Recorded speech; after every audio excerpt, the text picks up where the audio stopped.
Takdir seorang OB miskin berubah total. Saat di malam penuh badai, ia justru menyelamatkan nyawa seorang CEO cantik yang sedang di puncak putus asa.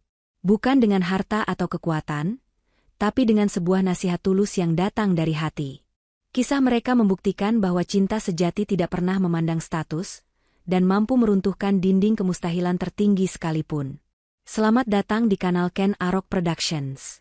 Sebelum kita mulai ceritanya, kami mengajak Anda untuk menekan tombol subscribe, like, dan berikan komentar terbaik Anda untuk mendukung kami terus berkarya.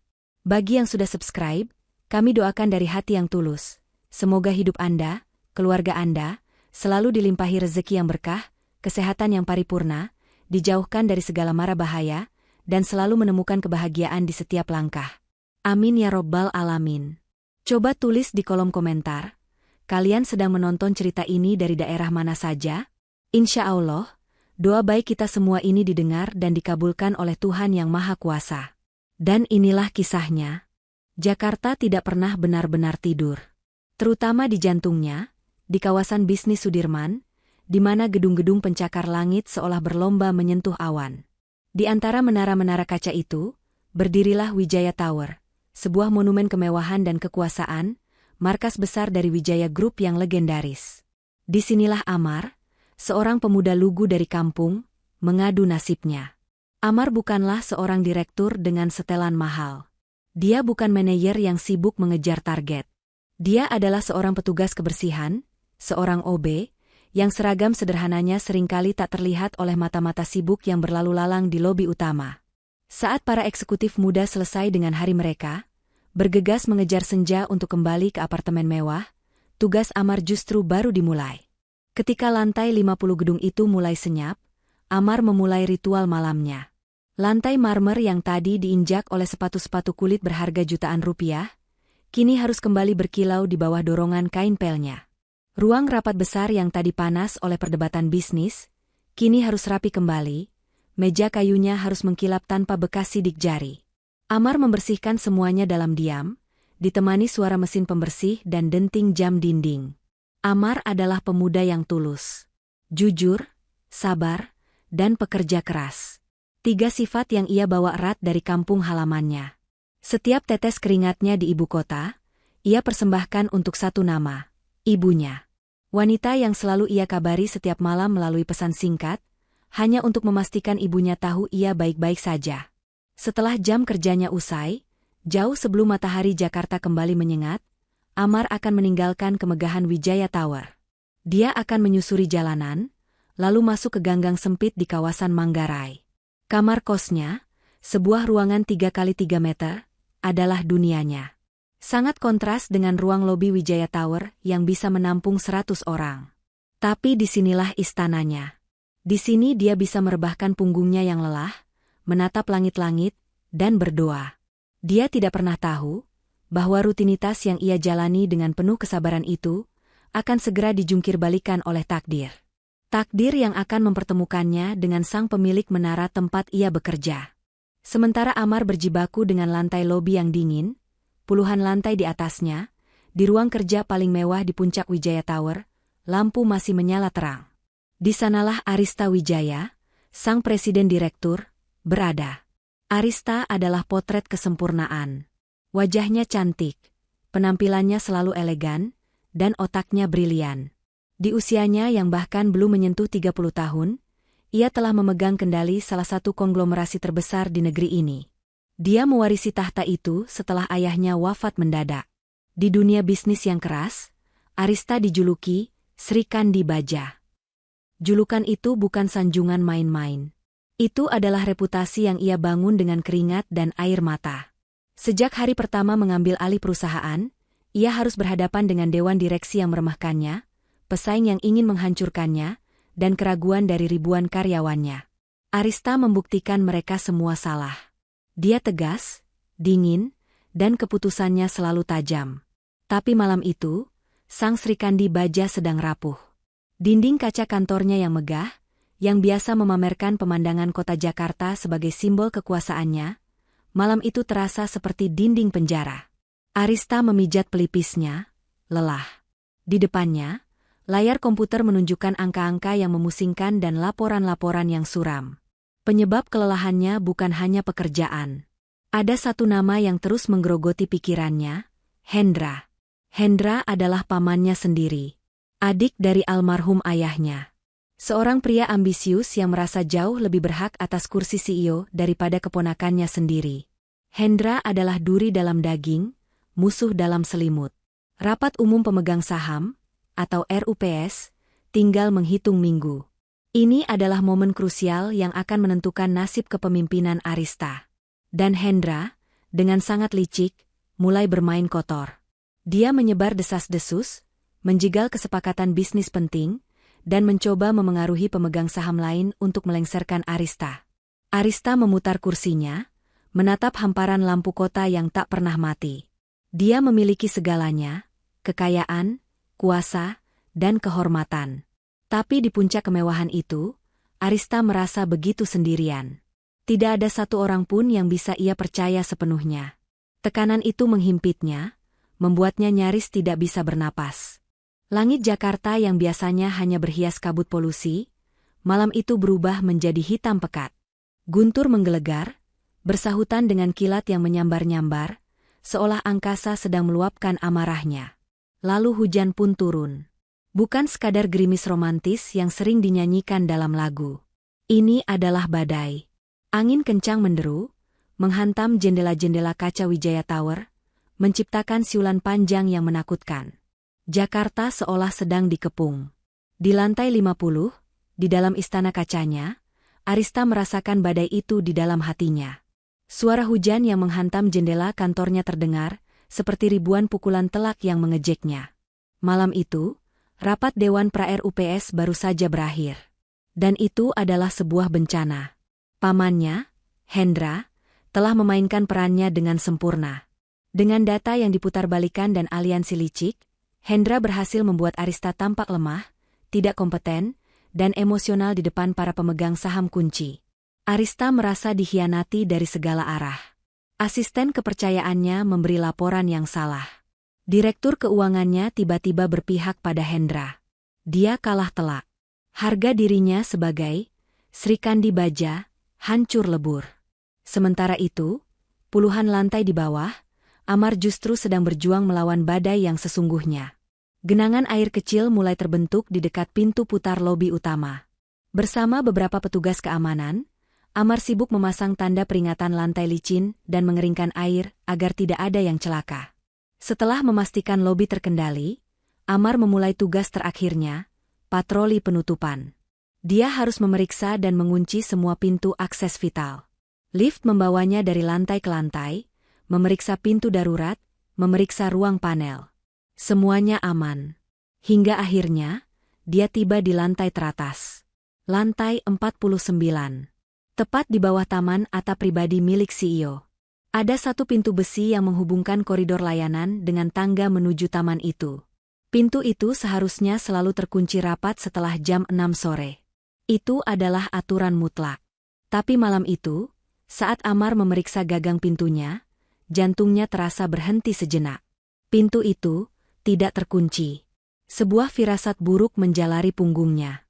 Di tengah badai sedahsyat ini, siapa yang mungkin membuka pintu menuju atap? Amar tertegun. Tangan kanannya yang memegang lem bersih masih menggantung di udara. Pintu di depannya ini bukan sembarang pintu. Ini adalah akses terlarang. Jantungnya berdebar. Ini bukan sekadar kelalaian. Ini adalah pelanggaran prosedur keamanan tingkat tertinggi. Pikiran Amar langsung bercabang. Haruskah ia segera menelepon pos keamanan? Melaporkan bahwa pintu atap terbuka di tengah badai? Itu adalah tindakan yang paling benar secara aturan. Sebagai petugas kebersihan, wilayahnya tidak sampai ke sana. Tapi sesuatu menahannya. Suara angin yang menderu-deru dari celah pintu itu terdengar seperti rintihan. Ada perasaan tidak nyaman yang merayap di hatinya. Sebuah firasat yang mengatakan ini bukan sekadar pintu yang lupa dikunci. Dengan keraguan yang besar, Amar membuat keputusan yang melanggar aturannya sendiri. Tangan yang tadi ragu, kini mendorong pelan pintu besi yang berat itu. Suara badai langsung menghantam wajahnya. Angin kencang dan butiran hujan yang tajam memaksanya menyipitkan mata. Suara gemuruh di luar sini 10 kali lebih keras. Taman Atta pribadi itu, yang biasanya ia lihat dari kejauhan saat membersihkan jendela di lantai bawah, kini tampak seperti medan perang yang porak-poranda. Tanaman-tanaman hias yang mahal bergoyang liar, beberapa pot keramik yang besar bahkan sudah terguling. Amar melangkah keluar dari zona aman tangga, masuk ke dalam amukan badai. "Permisi," suaranya ragu, dan langsung hilang ditelan angin. Dia mengedarkan pandangannya. Dan saat itulah dia melihatnya. Di salah satu bangku taman yang terbuat dari marmer, jauh dari tepi gedung, sesosok wanita sedang duduk. Awalnya Amar mengira itu hanya patung. Tapi kemudian sosok itu bergerak sedikit. Itu adalah Arista Wijaya. Amar membeku. Sang Sri Kandi Baja. Wanita paling berkuasa di gedung ini, kini duduk sendirian di tengah badai. Pakaiannya yang mahal basah kuyup, menempel di tubuhnya. Rambutnya yang biasa tertata rapi kini lepek dan acak-acakan. Wajahnya menunduk, bahunya bergetar. Wanita itu sedang menangis. Menangis dalam diam, dikelilingi kemewahan yang hancur oleh badai, sama seperti dirinya. Arista Wijaya sedang berada di titik terendahnya, putus asa, dan benar-benar sendirian. Amar berdiri mematung. Seluruh tubuhnya basah kuyup dalam hitungan detik. Petir menyambar lagi di kejauhan, menerangi pemandangan yang surreal di depannya. Wanita paling berkuasa di Jakarta, yang fotonya terpampang di sampul majalah bisnis, kini luruh tak berdaya. Hatinya menjerit. "Lari. Balik badan. Ini bukan urusanmu, Mar."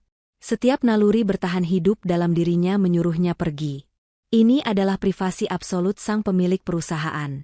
Jika dia ketahuan melihat ini, melihat Sang Sri Kandi Baja menangis, karirnya, bahkan mungkin keamanannya, bisa tamat hari itu juga.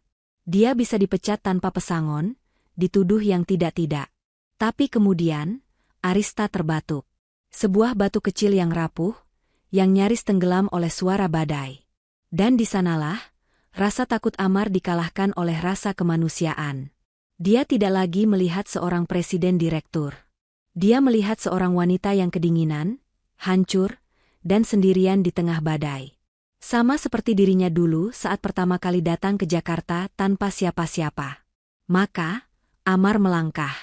Bukan mundur, tapi maju. Perlahan, langkahnya mantap, membelah hujan yang terasa seperti jarum di kulit. Dia berhenti beberapa langkah di belakang bangku marmer itu, menjaga jarak, menunjukkan rasa hormat. Dia berdeham, mencoba membersihkan tenggorokannya yang tercekat. "Permisi, Bu." Suaranya hilang. Dia mencoba lagi, sedikit lebih keras, suaranya bergetar bukan hanya karena dingin, tapi karena gugup. "Maaf, Bu." Hujannya deras. Itu adalah kalimat paling sederhana, paling jujur yang bisa ia pikirkan. Arista tersentak kaget. Dia tidak mendengar langkah kaki Amar. Dia mengira dia benar-benar sendirian. Dengan gerakan cepat, Arista mengangkat wajahnya. Matanya yang merah dan sembab bertemu dengan mata Amar. Wajah cantiknya pucat pasi. Namun sekejap kemudian, ekspresi rapuh itu mengeras. Digantikan oleh kemarahan. Kemarahan karena rasa malunya terlihat. "Siapa kamu?" Suaranya tajam, meski parau. "Beraninya kamu ada di sini. Ini area pribadi. Pergi." Arista bangkit berdiri. Tubuhnya sedikit terhuyung, entah karena emosi atau karena embusan angin yang kuat. Amar mengatupkan kedua tangannya di depan dada, sebuah gestur refleks orang kampung yang menunjukkan rasa hormat sekaligus permintaan maaf. "Maaf, Bu. Saya Amar, petugas kebersihan. Saya tidak bermaksud. Saya tidak peduli siapa kamu. Pergi sekarang juga. Atau saya panggil keamanan," bentak Arista. Amar seharusnya menuruti perintah itu. Tapi dia tetap berdiri di tempatnya. Dia melihat mata wanita itu, dan di balik kemarahan itu, dia melihat ketakutan. "Di luar sini bahaya, Bu," ucap Amar, kali ini lebih mantap. "Anginnya kencang sekali. Ibu bisa sakit." "Sakit?" Suara Arista meninggi, bercampur dengan deru angin. Kata itu keluar dengan nada sinis yang tajam. Dia tidak percaya. Di saat dia merasa dunia akan runtuh, Di saat dia baru saja dihancurkan oleh pamannya sendiri, seorang petugas kebersihan justru mengkhawatirkan dia akan masuk angin. "Saya bilang pergi," bentak Arista sekali lagi, menunjuk ke arah pintu. Wibawanya sebagai CEO kembali sesaat, berharap tatapan matinya bisa membuat pemuda itu menguap dari hadapannya. Tapi Amar tidak bergeming. Dia hanya menundukkan kepalanya sejenak, mengumpulkan keberanian yang entah datang dari mana. Dia seharusnya takut. Dia sedang berhadapan dengan wanita yang memegang nasib ribuan karyawan, termasuk dirinya. Satu jentikan jari, hidupnya bisa tamat. Tapi malam itu, Amar tidak melihat seorang CEO. Dia melihat keputusasaan. "Maaf, Bu. Saya akan pergi," ucap Amar pelan, suaranya tetap terdengar di tengah badai. "Tapi sebelum itu, izinkan saya bicara sesuatu." "Sebentar saja." Arista membeku. Dia tertegun. Bukan karena bentakan. Dia sudah biasa dibentak dan membentak. Dia tertegun karena kelancangan yang aneh ini. Seorang OB, basah kuyup, tidak pergi saat diusir, dan sekarang meminta izin untuk bicara? Arista tidak menjawab.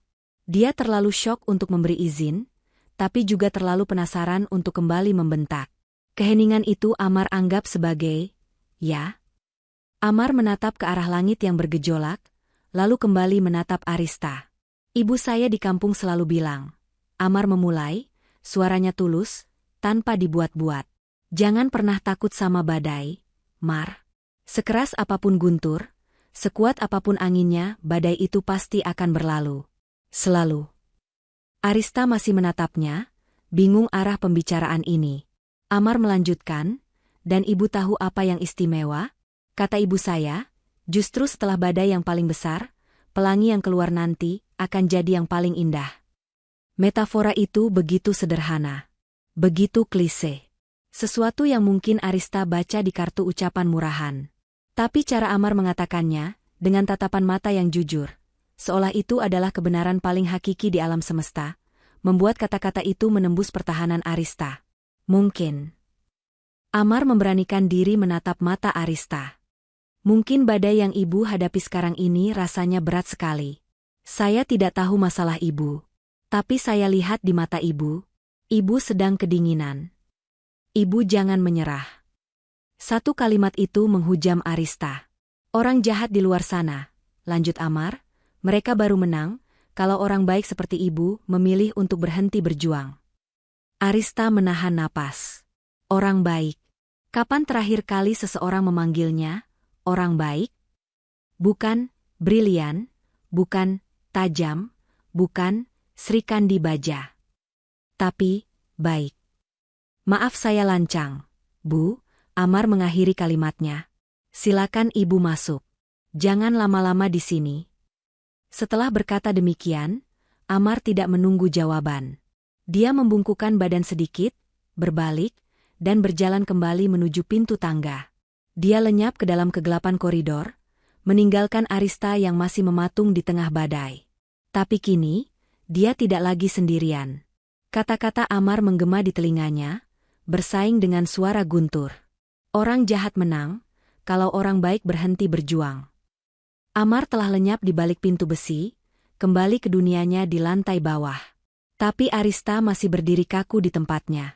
Hujan badai masih mengamuk di sekelilingnya, tapi kini telinganya tidak lagi mendengar suara guntur. Yang terdengar di kepalanya, berulang-ulang, adalah kalimat sederhana dari pemuda tadi. "Orang jahat menang, kalau orang baik berhenti berjuang." Sebuah tamparan. Ya, rasanya seperti sebuah tamparan keras, tapi bukan yang menyakitkan. Ini adalah tamparan yang menyadarkan. Selama berbulan-bulan, Arista hidup di dunia yang penuh intrik. Dia terbiasa mendengar bahasa yang berlapis-lapis. Setiap pujian adalah jebakan, setiap senyuman adalah topeng, setiap nasihat adalah strategi untuk menjatuhkan. Dia terbiasa dengan pengkhianatan korporat, terbiasa dengan pamannya, Hendra, yang menusuknya dari belakang. Dia dikelilingi oleh serigala berbulu domba. Dan tiba-tiba, malam ini, di titik terendahnya, di tengah amukan badai datang seorang OB. Seseorang yang bahkan tidak ada dalam radarnya, seseorang dari kasta terendah di gedungnya. Dan dia tidak membawa strategi. Dia tidak meminta imbalan. Dia tidak mencoba menjilat. Dia hanya memberinya sebuah payung dan sebuah nasihat tulus yang ia dapat dari ibunya di kampung. Kejujuran murni.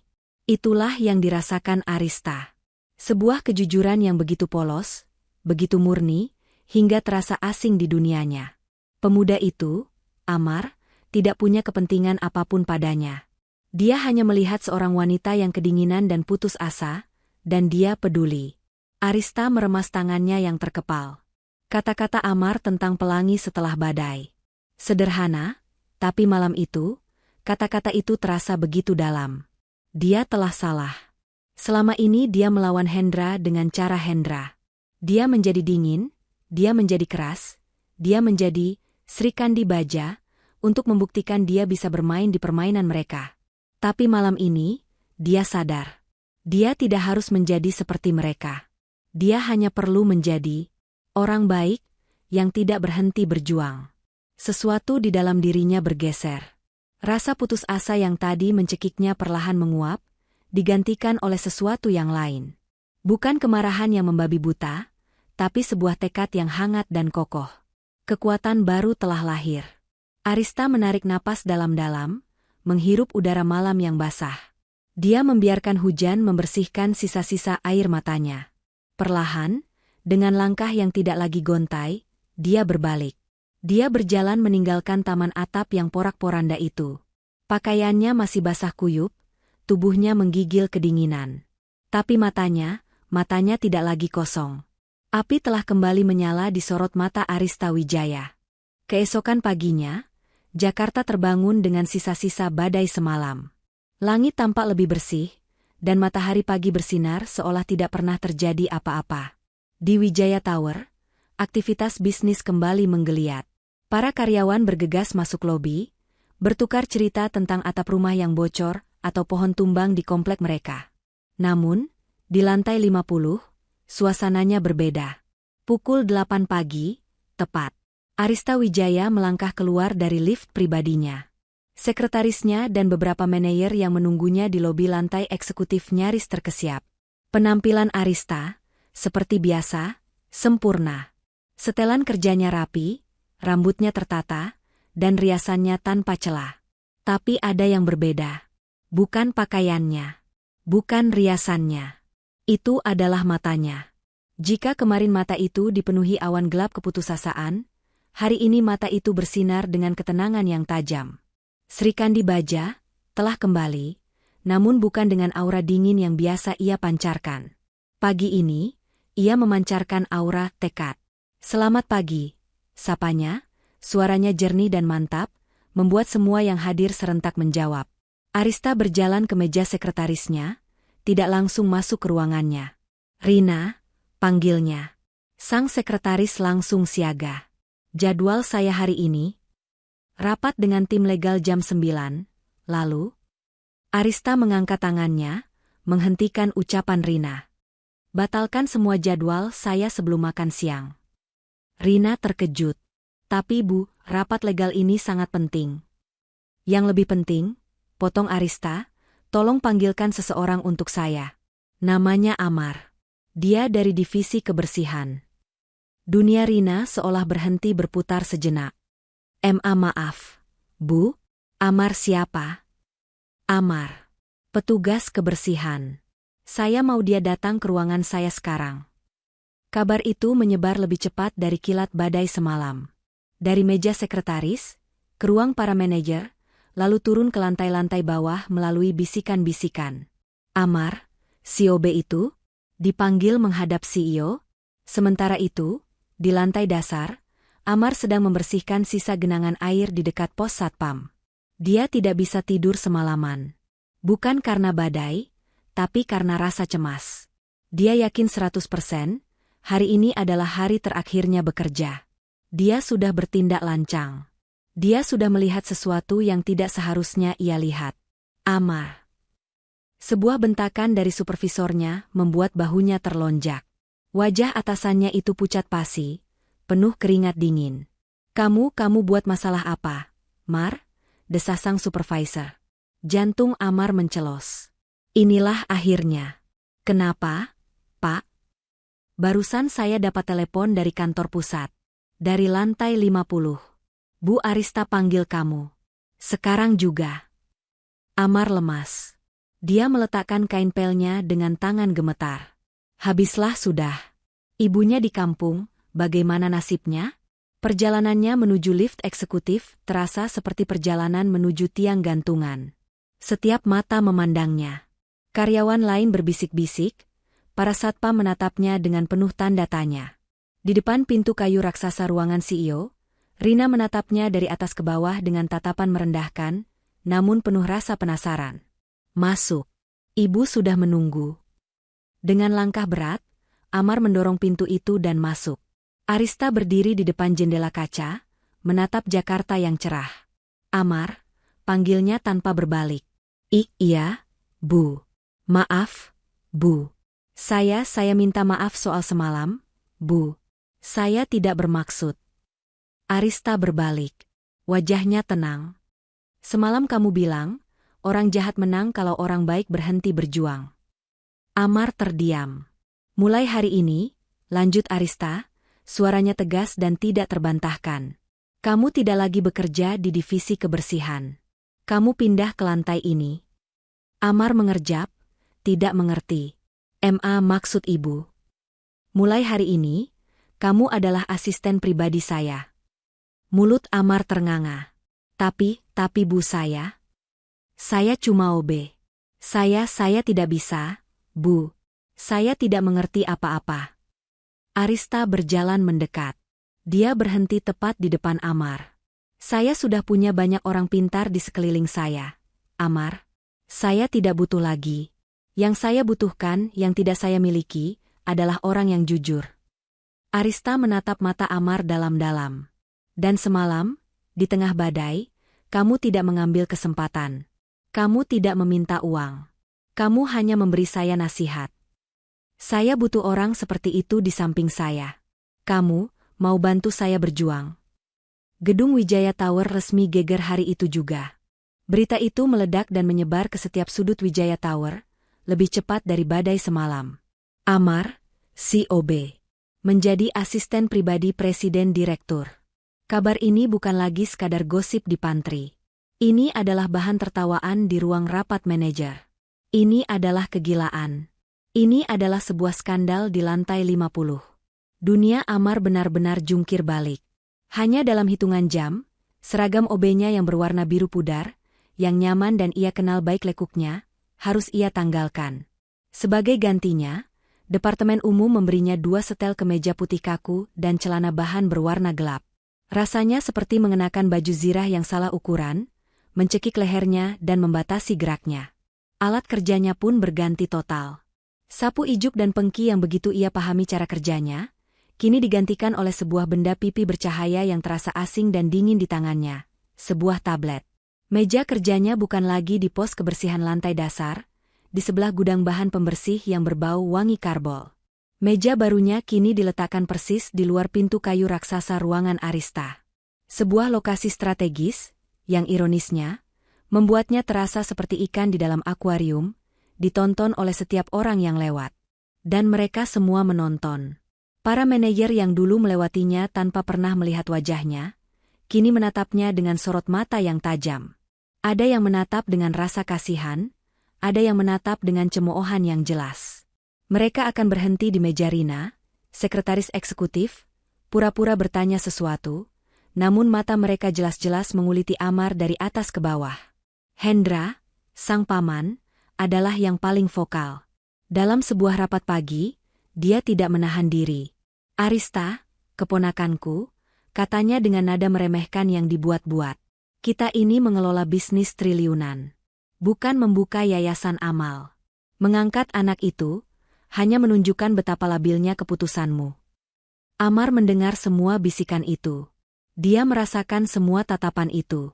Dia merasa kecil, bodoh, dan salah tempat. Di hari pertamanya, dia kebingungan setengah mati. Dia tidak tahu cara mengatur jadwal rapat digital. Dia tidak mengerti istilah-istilah bisnis yang Arista ucapkan. Dia adalah seekor ikan air tawar yang dilempar ke lautan badai. Sore harinya, saat ruangan mulai sepi, Arista memanggilnya masuk. Mereka menertawakanmu, kata Arista, bukan sebagai pertanyaan. Amar menunduk. Maaf, Bu. Saya tidak bisa. Saya tidak butuh kamu bisa, jawab Arista tegas. Saya butuh kamu belajar. Kamu tahu bedanya kamu dengan mereka yang di luar sana. Arista menunjuk keluar pintu. Mereka melihat saya sebagai posisi. Sebagai kekuasaan. Semalam, kamu melihat saya sebagai manusia. Saya tidak akan mengajarimu cara berbisnis. Saya akan mengajarimu cara melihat. Sekarang, ambil tablet itu. Saya akan tunjukkan cara kerjanya. Sekali saja. Besok, saya tidak mau ada jadwal yang terlewat. Amar menelan ludah. Arista tidak memberinya belas kasihan. Tapi dia memberinya kesempatan. Malam itu, Amar tidak pulang ke kosnya. Dia duduk di meja barunya, di bawah temaram lampu koridor, belajar. Bulan-bulan pertama adalah siksaan bagi Amar. Dia seperti seekor ikan air tawar yang dipaksa berenang di lautan. Asin, dalam, dan penuh predator. Dia membuat banyak kesalahan. Dia salah menyebut nama direktur. Dia salah mengatur jadwal rapat Dewan Komisaris, membuat para petinggi itu menunggu 15 menit di ruangan yang salah. Cemoohan dan tawa di belakang punggungnya menjadi makanan sehari-hari. Tapi Arista, dengan cara yang dingin namun efektif, menempanya. Dia tidak memanjakan Amar. Jika Amar salah, Arista akan menegurnya dengan tajam, di tempat, saat itu juga.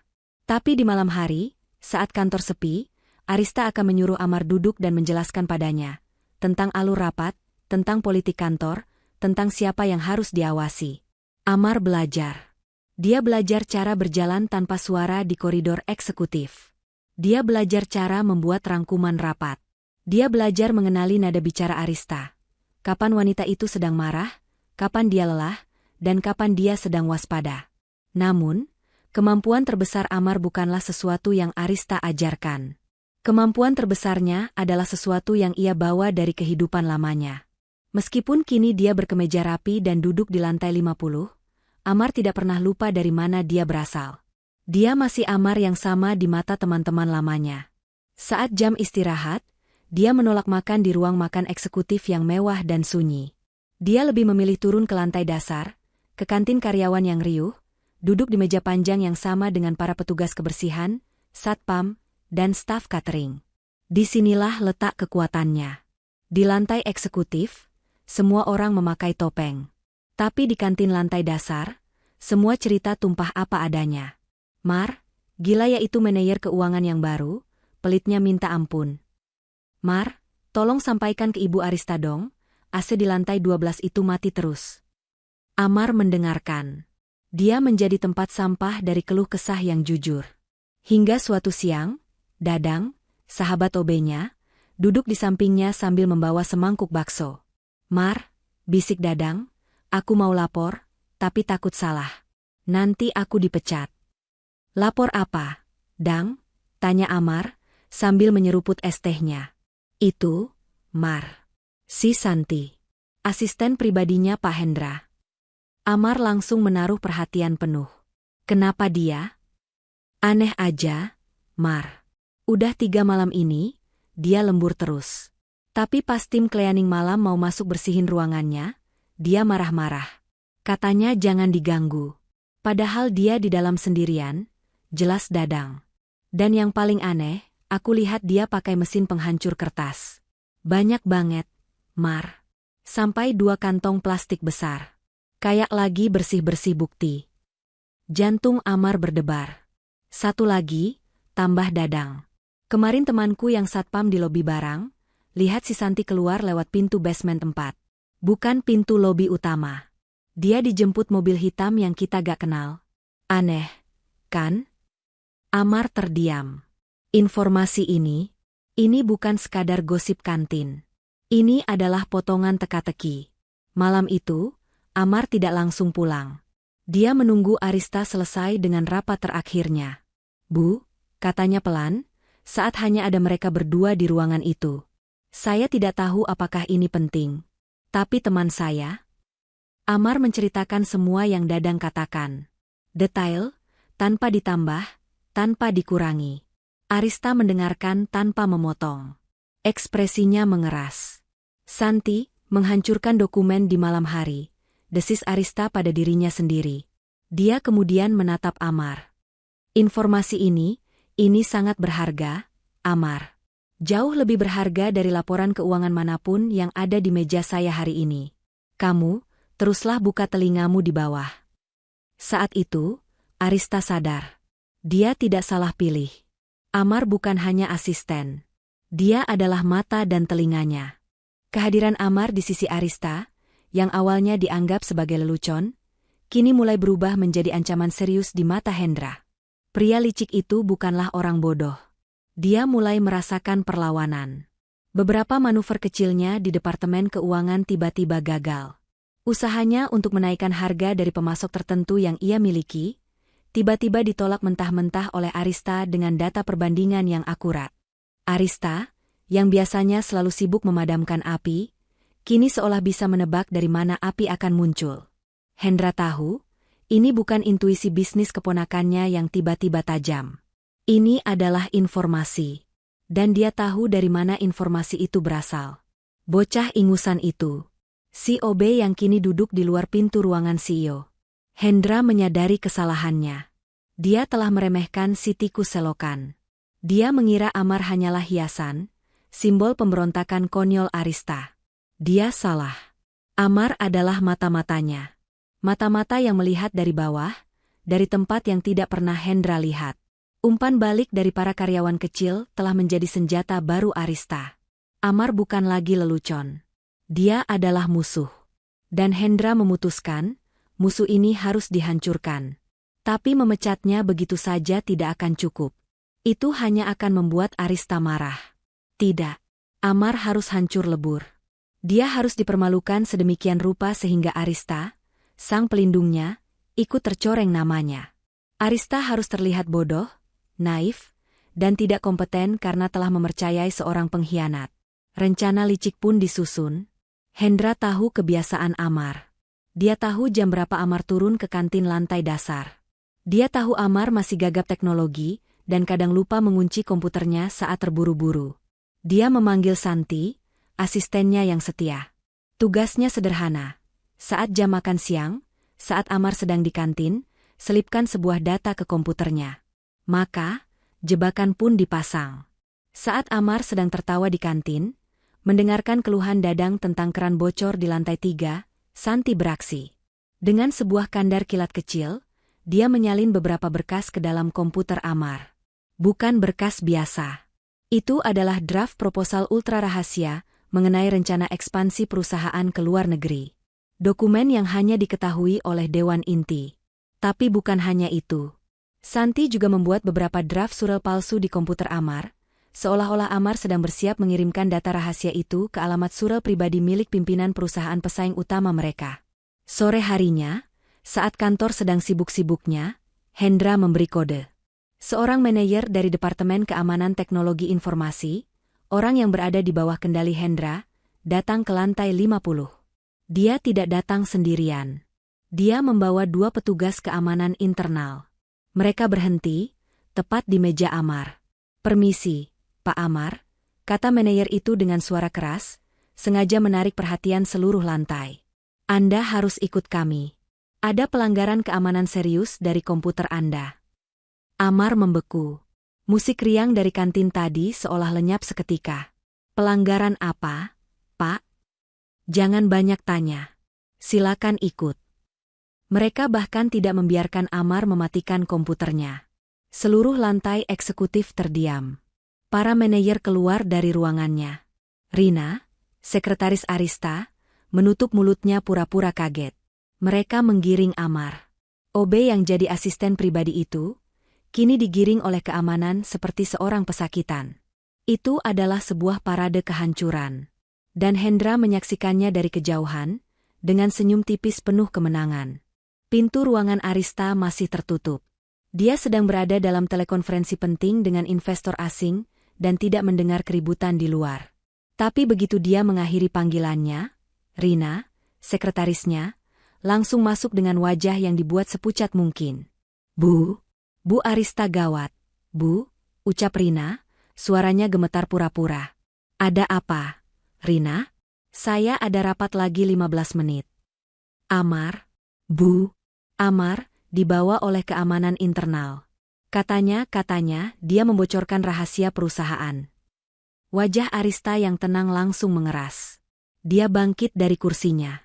Apa katamu? Belum sempat Rina menjawab, pintu ruangannya terbuka lebar. Hendra masuk tanpa mengetuk, sesuatu yang tidak pernah berani ia lakukan. Di belakangnya, mengikuti manajer keamanan Ti yang tadi menggiring Amar. Ekspresi Hendra adalah sebuah mahakarya. Dia terlihat sangat marah, kecewa, dan sedih. Seolah-olah dia adalah korban terbesar di sini. Arista, suaranya menggelegar. Kamu lihat apa yang sudah kamu perbuat? Paman, aku sedang. Kamu sudah membawa pengkhianat masuk ke lantai ini. Potong Hendra, menunjuk ke manajer Ti. Jelaskan. Manajer Ti itu, yang jelas-jelas berada di bawah tekanan Hendra, maju dengan gugup. Kami menemukan anomali di komputer asisten Amar, Bu. Dia kedapatan mencoba mengirim draft proposal ekspansi rahasia kita ke pimpinan perusahaan pesaing. Manajer itu menunjukkan tabletnya. Di sana, terpampang bukti yang sangat jelas. Tangkapan layar dari komputer Amar. Draft surel yang ditujukan ke alamat musuh bebuyutan Wijaya Group. Lampirannya adalah berkas proposal yang sangat rahasia. Dunia Arista seakan miring sejenak. Anak itu, geram Hendra, anak Kobe yang kamu pungut dari selokan itu. Dia memanfaatkan kebaikanmu, Arista. Dia menjual kita semua demi uang. Hendra berjalan mendekati meja Arista.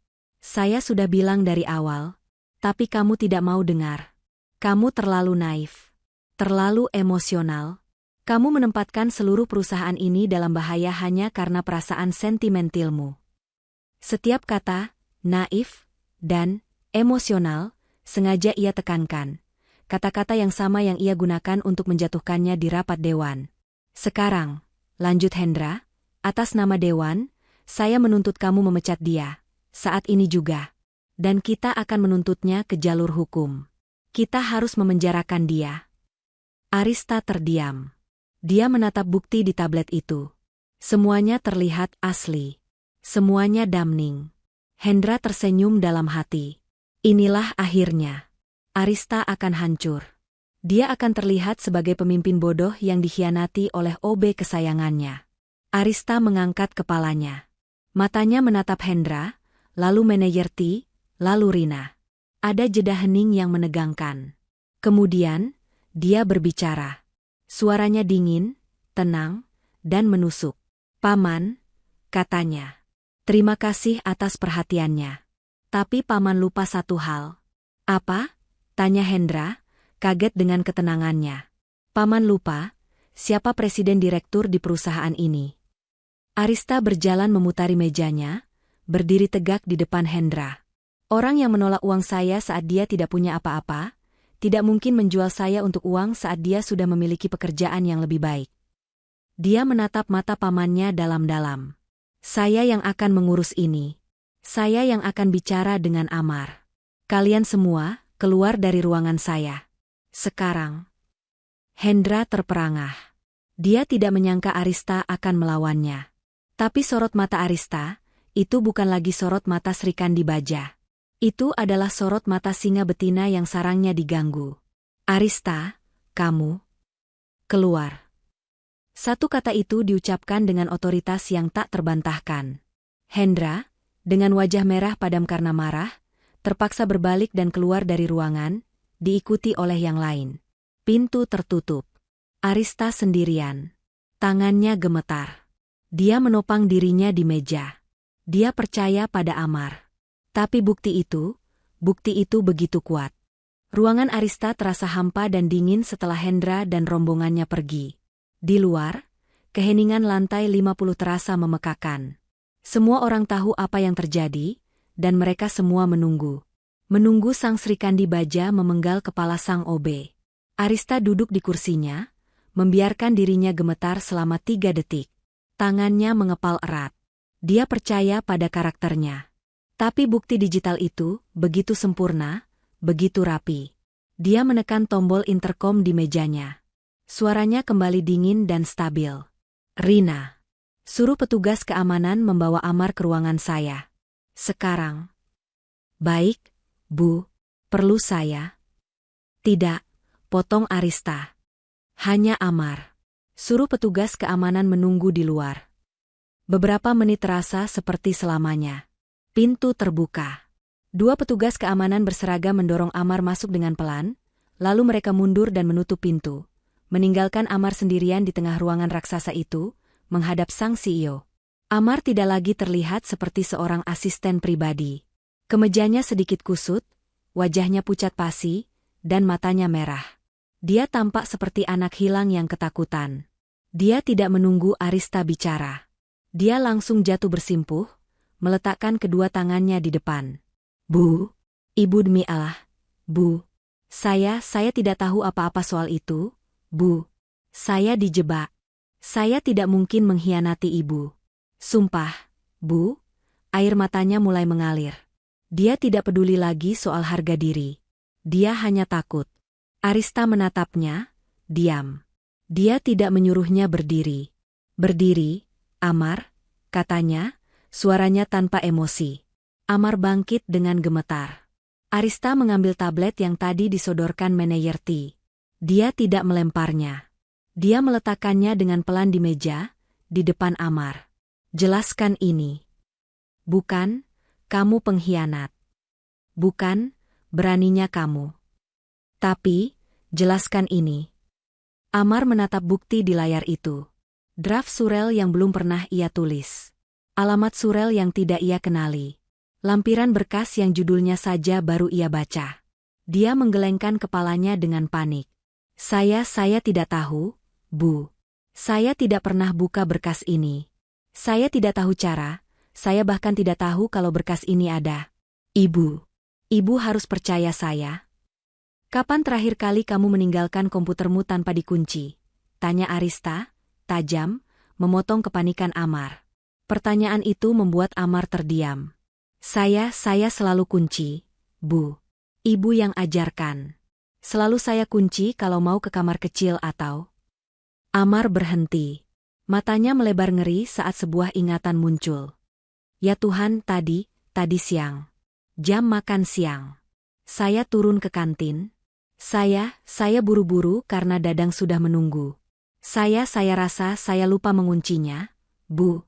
Saya teledor. Ya Tuhan. Arista mengangguk pelan. Teka-teki itu mulai tersusun. Tadi siang, desisnya. Dia menatap Amar. Amar, laporanmu beberapa hari lalu.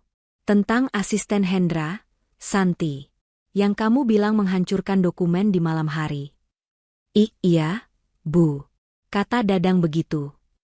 Jika dia berani beraksi di malam hari, dia juga berani beraksi di siang hari saat semua orang sibuk. Arista berdiri. Komputermu ada di area terbuka. Siapapun bisa mengaksesnya jika tidak terkunci. Tapi tidak semua orang terekam. Mata Amar yang tadi penuh ketakutan, kini bergetar karena secercah harapan. Dia mulai mengerti arah pikiran Arista. Bu, Ibu percaya saya? Arista menatap lurus ke mata Amar. Saya percaya karaktermu. Tapi Paman Hendra tidak akan kalah hanya dengan itu. Jebakan ini digital. Kita tidak bisa melawannya dengan data, karena data itu sudah mereka palsukan. Lalu bagaimana, Bu? Kita lawan dengan cara duniamu, kata Arista. Kita lawan dengan mata dan telinga yang sesungguhnya. Teman-temanmu, petugas kebersihan, Satpam. Arista mengambil ponselnya. Siapa nama teman Satpam MU yang melihat Santi di basement? Agus, Bu. Yang jaga di pos lobi barang. Bagus. Arista berjalan ke pintu, membukanya sedikit, membuat petugas keamanan di luar kaget. Biarkan Amar menggunakan teleponnya. Dia perlu menghubungi seseorang. Arista kembali menatap Amar. Amar, hubungi Agus. Minta dia segera periksa rekaman CCTV koridor lantai 50. Tepat di jam makan siang tadi. Cari siapa saja yang mendekati mejamu. Ini bukan lagi interogasi. Ini adalah perintah perang. Amar menatap Arista, matanya masih basah, tapi kini ada kobaran api kecil di dalamnya. Dia tidak lagi melihat atasannya. Dia melihat seorang kawan seperjuangan. Dengan tangan yang masih gemetar, Amar menekan nomor di ponselnya. Jantungnya berdebar begitu kencang seolah akan melompat keluar dari dadanya. Telepon itu tersambung. Gus. Agus, ini aku, Mar. Terdengar suara berisik dari seberang. Woi, Mar. Ada apa? Tumben jam segini? Gus, aku mohon. Gus, ini soal hidup matiku. Potong Amar, suaranya parau menahan tangis. Aku dijebak. Aku butuh bantuanmu. Cuma kamu yang bisa bantu. Nada bicara Amar yang panik, seketika membuat suasana di seberang telepon menjadi serius. Dijebak gimana? Tenang, Mar. Cerita. Aku gak punya waktu, desak Amar, matanya menatap Arista yang mengangguk, menyemangatinya. Aku butuh kamu cek rekaman CCTV di koridor lantai 50. Tepat di luar ruangan Ibu Arista. Tadi, pas jam makan siang. Antara jam 12 sampai jam 1. Lantai 50? Itu area VVIP, Mar. Susah. Aku tahu, Gus. Tolong. Cari siapa aja yang berhenti di mejaku. Siapapun. Terutama perempuan. Mungkin Santi, asistennya Pak Hendra. Tolong, Gus. Terdengar helaan napas panjang di seberang. Agus tahu, ini bukan permintaan biasa. Ini adalah risiko besar. Tapi Amar adalah sahabatnya. Oke, Mar. Aku di posko sekarang. Aku cek. Tapi aku gak janji bisa cepat. Komputernya? Aku tunggu, Gus. Aku tunggu, kata Amar, sebelum Agus menutup telepon. Ruangan Arista kembali sunyi. Lebih sunyi dari sebelumnya. Waktu terasa merangkak. Detik jam di dinding terdengar seperti palu yang dipukul. Amar berdiri kaku, tidak berani bernapas. Arista berjalan ke lemari kecil di sudut ruangannya. Dia mengambil sebotol air mineral dan sebuah gelas, menuangnya dengan tangan yang stabil, dan menyodorkannya pada Amar. Minum, katanya. Perintahnya singkat, tapi tidak lagi dingin. Ada nada perhatian. Amar menerimanya dengan tangan gemetar. 5 menit terasa seperti 5 jam. Ponsel Amar bergetar di genggamannya, membuatnya nyaris terjatuh. Nama Agus tertera di layar. Amar menekan tombol terima dengan tergesa. Gus, gimana? Mar. Suara Agus terdengar tegang. Kamu benar. Napas Amar tertahan. Jam 12.34. Tepat saat koridor sepi. Santi, asisten Pak Hendra, terekam jelas. Mar. Dia jalan dari arah toilet, pura-pura lewat mejamu. Dia jatuhkan pulpen. Cerita Agus, suaranya seperti sedang menonton rekaman itu. Dia jongkok, pura-pura ambil pulpen. Tapi tangannya yang satu lagi, sialan. Dia colok sesuatu ke komputermu di bawah meja. Cepat sekali. Cuma, mungkin 30 detik. Lalu dia berdiri dan jalan cepat seolah gak terjadi apa-apa. Kena, Mar. Jelas banget. Amar nyaris rubuh karena lega. Kamu simpan rekamannya. Gus, kamu simpan, kan? Sudah. Langsung aku amankan di kandar kilat pribadiku. Gak akan ada yang bisa hapus. Ini buktinya, Mar. Air mata yang tadi ditahan Amar akhirnya tumpah. Tapi ini adalah air mata kelegaan. Gus, terima kasih. Gus, terima kasih utang nyawa aku. Amar menutup telepon dan menatap Arista. Dia tidak perlu bicara. Senyum kecil yang terbit di wajah Arista adalah jawabannya. Bagus, kata Arista. Kelegaan di wajahnya cepat tergantikan oleh ekspresi baja yang dingin. Sang Sri Kandi Baja telah kembali, tapi kali ini dengan pedang terhunus. Amar, katanya. Paman saya mengira dia sedang bermain catur. Dia tidak tahu, saya akan menjatuhkan seluruh papan caturnya. Sekarang, dengarkan rencana saya baik-baik. RUPS tinggal 2 hari lagi. Arista berjalan ke arah pintu. Petugas keamanan masih di luar. Saya akan menyuruh mereka mengantarmu pulang. Untuk 2 hari ke depan, kamu diskors. Mata Amar melebar kaget. Bu, tapi... Arista tersenyum tipis. Biarkan Hendra mengira dia menang. Biarkan dia berpikir aku mengorbankanmu untuk menyelamatkan diriku. Biarkan dia masuk ke RUPS dengan percaya diri penuh. Dia menatap Amar. Istirahatlah. Dan siapkan kemeja terbaikmu untuk lusa. Karena di RUPS nanti, lanjut Arista, matanya berkilat berbahaya. Bukan aku atau kamu yang akan bicara.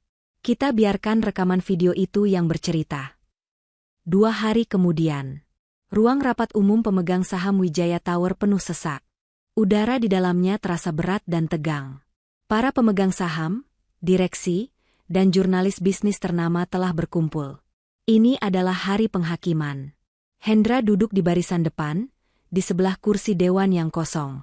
Wajahnya memancarkan keyakinan yang angkuh. Dia telah menyebarkan berita tentang pengkhianatan COB secara diam-diam. Hari ini, dia yakin, adalah hari di mana Arista akan jatuh. Arista masuk ruangan tepat pukul 9 pagi. Dia berjalan sendirian, langkahnya mantap, dagunya terangkat. Dia duduk di kursi pimpinan, tampak tenang dan mengendalikan situasi. Rapat dibuka. Agenda-agenda awal berjalan dengan ketegangan yang nyaris tak tertahankan. Hingga akhirnya, tiba di sesi pandangan umum. Hendra berdiri. Seluruh mata tertuju padanya. Terima kasih, pimpinan rapat. Hendra memulai, suaranya penuh kepalsuan. Kita semua di sini ingin perusahaan ini maju. Tapi kemajuan itu terhambat oleh kepemimpinan yang naif. Kepemimpinan yang sentimental, yang membahayakan kita semua. Dia mulai menyerang.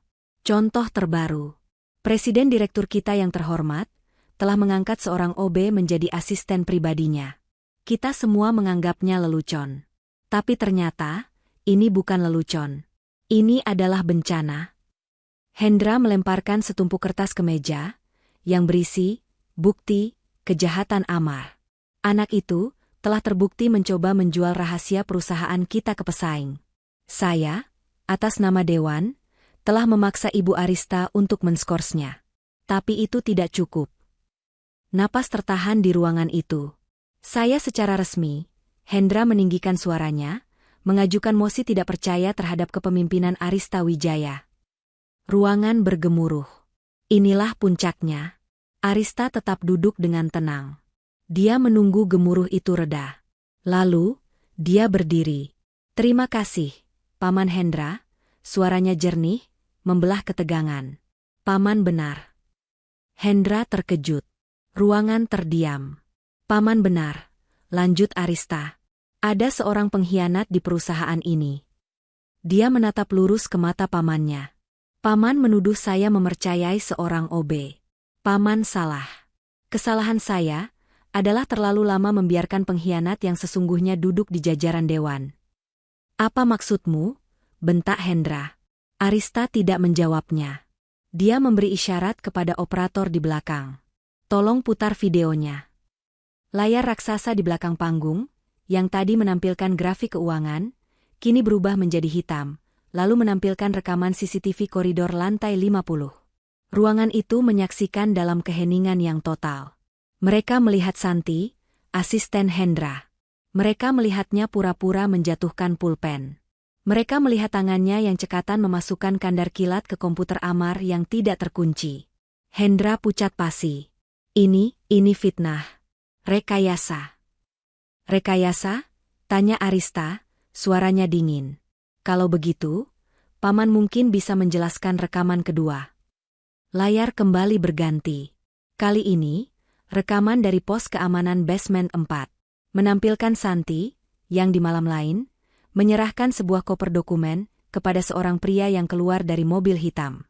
Pria yang wajahnya dikenal sebagai pimpinan dari perusahaan pesaing utama mereka. Dan rekaman terakhir, kata Arista, hanya sebagai pelengkap. Layar menunjukkan mobil hitam itu pergi. Operator memperbesar plat nomornya. Dan seorang analis data di samping Arista menampilkan data kepemilikan kendaraan itu di layar sebelahnya. Mobil itu, kata Arista, terdaftar atas nama salah satu perusahaan cangkang yang diam-diam dimiliki oleh Paman Hendra. Skakmat. Kekacauan meletus. Hendra mencoba berteriak, tapi suaranya tenggelam oleh amarah para pemegang saham. Mosi tidak percaya berbalik arah. Petugas keamanan, yang kali ini asli, masuk dan menggiring Hendra keluar dari ruangan, yang berteriak-teriak tentang pengkhianatan. Arista memenangkan pertempuran. Dia mengamankan posisinya dengan cara yang brilian. Di tengah tepuk tangan yang riuh, Arista tidak melihat ke arah dewan. Matanya mencari ke belakang ruangan. Di sana, bersandar di dinding dekat pintu keluar, berdiri Amar. Dia memakai kemeja terbaiknya, diselipkan rapi. Dia tidak tersenyum, tapi matanya memancarkan kebanggaan yang luar biasa. Mata mereka bertemu. Dan dalam keheningan di tengah keramaian itu, mereka berdua tahu. Ini bukan lagi akhir dari sebuah pertempuran. Ini adalah awal dari segalanya. 1 tahun berlalu. Wijaya Tower telah berubah. Di bawah kepemimpinan Arista, perusahaan menjadi lebih transparan. Program, dengar dari bawah, yang diusulkan Amar, di mana OB dan Satpam diberi jalur aspirasi langsung ke manajemen, terbukti sukses besar. Amar, dia bukan lagi asisten. Setelah menyelesaikan kuliah malamnya, yang biayanya ditanggung penuh oleh Arista sebagai bonus atas keberaniannya, Amar kini menjabat sebagai kepala staf. Dia adalah tangan kanan, mata, telinga, dan perisai Arista. Hubungan mereka pun berkembang. Kepercayaan yang ditempa di tengah badai dan pengkhianatan, perlahan berubah menjadi rasa hormat. Rasa hormat menjadi kekaguman. Dan kekaguman menjadi sesuatu yang jauh lebih dalam. Malam itu, di taman atap yang sama. Tapi tidak ada badai. Hanya ada langit Jakarta yang cerah, penuh bintang. Kamu tahu, Mar, kata Arista, sambil menatap kota. Sudah lama tidak ada badai. Karena ibu sudah jadi pawangnya, jawab Amar, tersenyum. Dia sudah jauh lebih percaya diri, tapi kehangatan di matanya tidak pernah berubah. Bukan, kata Arista. Karena aku tidak lagi sendirian. Dia berbalik menatap Amar. Aku sudah lelah mengelola perusahaan ini sendirian. Dan aku tidak mau